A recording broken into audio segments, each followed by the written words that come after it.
Hey stop, tu roules sur le boulevard BD, cet album est fait pour toi. Hilde, les femmes des Nibelungen. Burgwels est en deuil. Dankwart, roi de Burgondie, est mort. Il avait 4 enfants. Gunther, l'aîné, hérite de la couronne.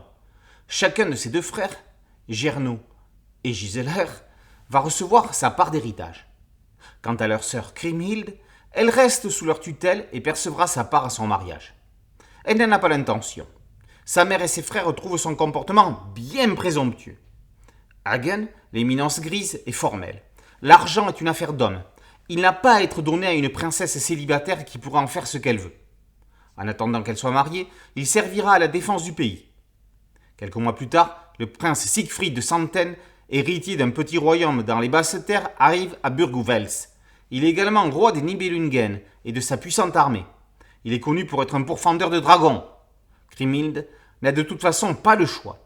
Elle va devoir faire contre mauvaise fortune bon cœur et épouser le visiteur.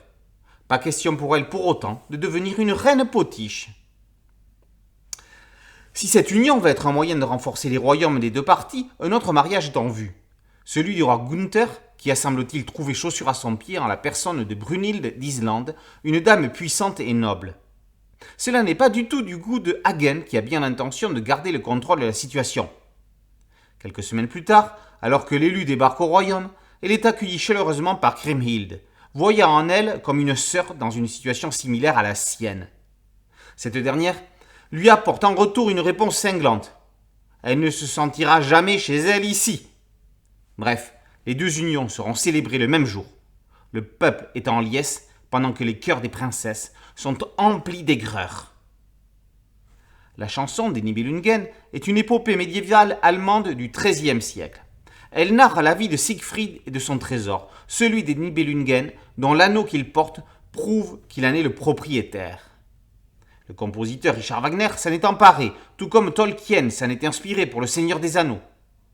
L'autrice néerlandaise Virle Hildebrandt aborde l'aventure par l'angle féminin en faisant de Kriemhild et Brunhild les pivots de l'épopée.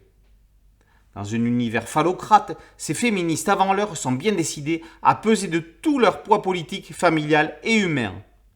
Le scénario happe le lecteur de façon à ce qu'il soit impossible de fermer l'album. Le graphisme crayonné donne une autre dimension à la violence des hommes.